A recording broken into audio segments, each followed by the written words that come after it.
ଆଜିର ଏହି ଭିଡ଼ିଓରେ ମୁଁ ରୋହିତ ସାର୍ ସମସ୍ତଙ୍କୁ ସ୍ୱାଗତ ଜଣାଉଛି। 16 ଜାନୁଆରୀ 2026 ଶୁକ୍ରବାର ଦିନ ଆମ ସରକାରୀ ଉଚ୍ଚ ପ୍ରାଥମିକ ବିଦ୍ୟାଳୟରେ ବାର୍ଷିକ ମହୋତ୍ସବର ଆୟୋଜନ କରାଯାଇଥିଲା। ସେଥିପାଇଁ ମେନ୍ ଗେଟ୍ ସମ୍ମୁଖରେ ରଙ୍ଗୋଲି ଅଙ୍କାଯାଇଥିଲା ଏବଂ ଅତିଥିମାନଙ୍କୁ ସ୍ୱାଗତ କରିବା ପାଇଁ ଫୁଲ ଓ ଚନ୍ଦନର ବ୍ୟବସ୍ଥା କରାଯାଇଥିଲା। ଅତିଥିଗଣ ଅନ୍ୟ ଏକ କାର୍ଯ୍ୟକ୍ରମରେ ବ୍ୟସ୍ତ ଥିବାରୁ ସେମାନେ ବିଳମ୍ବରେ ଆମ ସ୍କୁଲକୁ ପଦାର୍ପଣ କଲେ। ସେଥିପାଇଁ ଆମ ବିଦ୍ୟାଳୟର ଛାତ୍ରଛାତ୍ରୀମାନେ ତାଙ୍କୁ ସ୍ୱାଗତ କରିବା ପାଇଁ ତାଙ୍କ ବାଟକୁ ଅନେଇ ବସିଥିଲେ। ଛାତ୍ରଛାତ୍ରୀମାନଙ୍କର ବିରକ୍ତକୁ ଦୂର କରିବା ପାଇଁ ସୁମନ ଭାଇ ଏପଟେ ଗୀତ ବଜାଇ ଛୁଆମାନଙ୍କର ମନୋରଞ୍ଜନ କରୁଥିଲା। ଶେଷରେ ଆମ ପ୍ରତୀକ୍ଷାର ଅବସାନ ଘଟିଲା ଆଉ ଆମ ପ୍ରିୟ ଅତିଥିଗଣମାନେ ଆମ ସ୍କୁଲକୁ ପହଞ୍ଚିଗଲେ। ଆମ ବିଦ୍ୟାଳୟର ଛାତ୍ରୀମାନେ ଅତିଥିମାନଙ୍କୁ ଚନ୍ଦନ ମଖାଇ ଫୁଲ ଝିଣ୍ଟି ତାଙ୍କୁ ସ୍କୁଲ ଭିତରକୁ ପାଛୋଟି ଆଣିଲେ। କେତେକ ଛାତ୍ରଛାତ୍ରୀ ସେହି ମୁଖ୍ୟ ଅତିଥିମାନଙ୍କର ଗୋଡ଼ ଛୁଇଁ ତାଙ୍କରୁ ଆଶୀର୍ବାଦ ଗ୍ରହଣ କଲେ। ଅତିଥିମାନେ ସମସ୍ତଙ୍କର ଅଭିବାଦନକୁ ଗ୍ରହଣ କରି ସ୍କୁଲ ଭିତରକୁ ପ୍ରବେଶ କଲେ। ପଣ୍ଡଲୋଇ ଗ୍ରାମର ଦୁଇଟି ଭଦ୍ରବ୍ୟକ୍ତି ଅତିଥି ରୂପରେ ଆମ ମେନ୍ ଗେଟ୍ରେ ପହଞ୍ଚିଲେ। ତାଙ୍କୁ ମଧ୍ୟ ଚନ୍ଦନ ମଖେଇକି ଫୁଲର ବର୍ଷା କରିକି ତାଙ୍କୁ ସ୍ୱାଗତ କରାଗଲା। ଅତିଥିମାନେ ସିଟ୍ରେ ବସିବା ପରେ ଆମ ସ୍କୁଲର ନିରୁ ମ୍ୟାଡ଼ାମଙ୍କ ଦ୍ୱାରା ଏହି ବାର୍ଷିକ ଉତ୍ସବ ପରିଚାଳନା କରାଗଲା। ସମସ୍ତ ଅତିଥିମାନଙ୍କୁ ପୁଷ୍ପଗୁଚ୍ଛ ଏବଂ ଅଙ୍ଗବସ୍ତ୍ର ପ୍ରଦାନ କରି ତାଙ୍କୁ ସମ୍ମାନିତ କରାଗଲା। ମା ସମଲେଇଙ୍କ ସମ୍ମୁଖରେ ଦୀପ ପ୍ରଜ୍ୱଳନ କରି ଏହି ବାର୍ଷିକ ମହୋତ୍ସବର ଶୁଭ ଆରମ୍ଭ କରାଗଲା। ଆମ ବିଦ୍ୟାଳୟର 7ମ ଏବଂ 8ମ ଶ୍ରେଣୀର ଛାତ୍ରୀମାନେ ଆମ ଅତିଥିମାନଙ୍କୁ ସ୍ୱାଗତ ଜଣାଇବା ପାଇଁ ଏକ ସ୍ୱାଗତ ଗୀତ ପରିବେଷଣ କଲେ।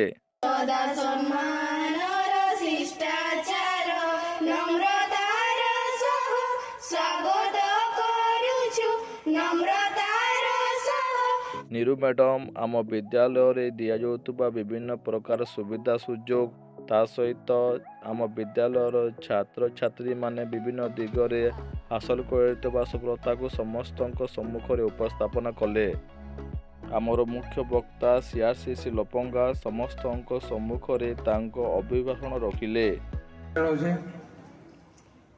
ଆଜିକାର ମୁଖ୍ୟ ଆକର୍ଷଣ ଆମର ଛାତ୍ରଛାତ୍ରୀ ଏବଂ ଅଭିଭାବକ ପିତାମାତା ସମସ୍ତଙ୍କୁ ମୁଁ ଆଜିକାର।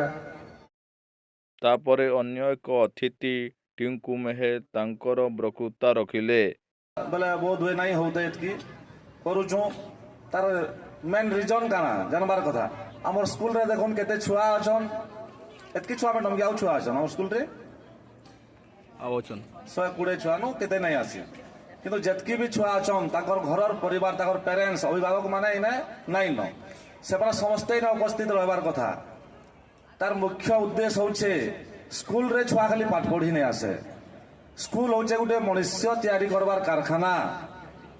ଆମେ ଇନେ ଖାଲି ପାଠ ପଢଲେ ନାଇଁ ହୁଏ, ଇନେ ଭଲ ସଂସ୍କାର ଭଲ ଶିକ୍ଷା ଆଉ ଆମର ଭିତରେ ଯେନ୍ ପ୍ରତିଭାଟା ରହିକିରି ଅଛି ସେଟା ଖେଲ କୁଦ ହଉ କିମ୍ବା ଗୀତ ନାଚ ଯେତେ ବି ପ୍ରତିଭା ଅଛେ ଯେତେ ବି ଆମର କଲା ଜିନିଷଟା ଅଛି ସେ ଜିନିଷକେ ଏଇ ଲେଭେଲରେ ଆମେ ଦେଖାଇ କରି ଆଗକେ ଯିମା। ଖାଲି ପାଠ ପଢଲେ ଆମେ ଚାକିରି କରିକିରି ବଡ଼ ଲୋକ ହେମା କି ଭଲ ମଣିଷଟେ ହେମା ଏଇଟା ନୁହେଁ। ସେ ସବୁ ଶେଷରେ ମୁଖ୍ୟ ଅତିଥି ଆମ ନିଶାନଭଙ୍ଗା ସରପଞ୍ଚ ସରୋଜ ମେହେର ତାଙ୍କର ବକ୍ତବ୍ୟ ରଖିଲେ। ତିହାର ଅଭିଭାବକ ମାନଙ୍କର ବି ତିହାର ଆଉ ସ୍କୁଲର କମିଟି ସ୍କୁଲର ଶିକ୍ଷକ ଶିକ୍ଷୟତ୍ରୀ ସମସ୍ତଙ୍କର ଲାଗି ଗୋଟେ ତିହାର।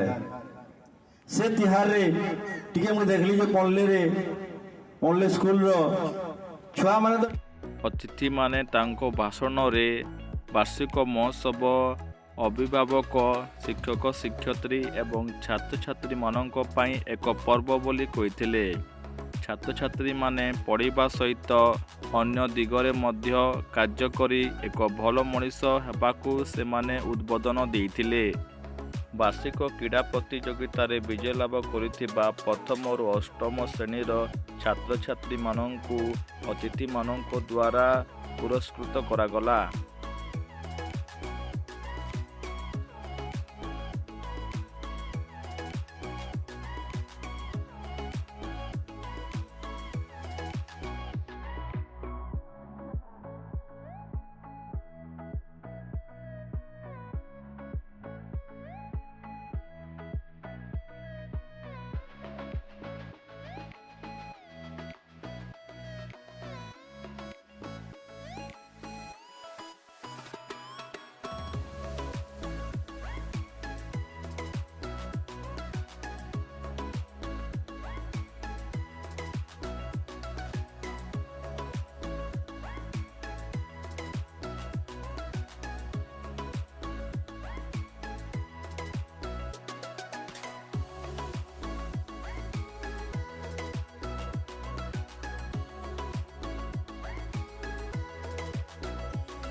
ବିଦ୍ୟାଳୟର ପ୍ରଧାନ ଶିକ୍ଷୟତ୍ରୀ କୁମୁଦିନୀ ଚୟନୀ ସମସ୍ତ ଅତିଥିମାନଙ୍କୁ ଧନ୍ୟବାଦ ଜଣାଇଲେ।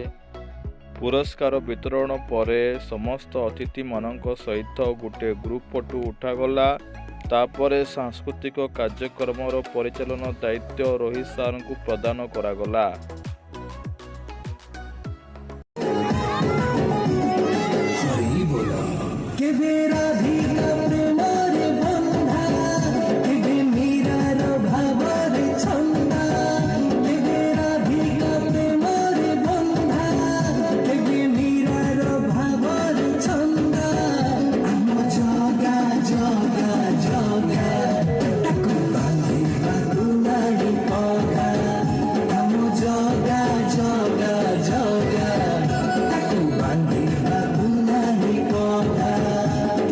Just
ଚତୁର୍ଥ ଶ୍ରେଣୀର ଛାତ୍ରଛାତ୍ରୀମାନେ ଜଙ୍ଗଲ ସୁରକ୍ଷା ଉପରେ ଏକ ନାଟକ ସମସ୍ତ ସମ୍ମୁଖରେ ପରିବେଷଣ କଲେ, ଯାହାର ବାର୍ତ୍ତା ଥିଲା କି ଆମେ ଗଛ ଲଗାଇବା ଆଉ ଜୀବନକୁ ବଞ୍ଚାଇବା।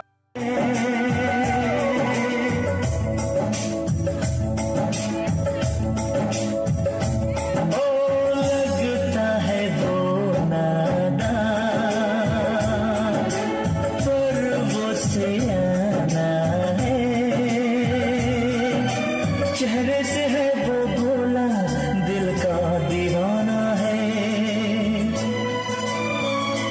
कोई आंख दिखाना रे,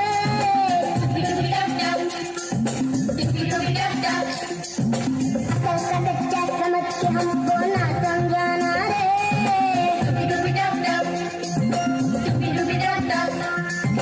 भोली सूरत जान के हमसे नाटक बनाना रे।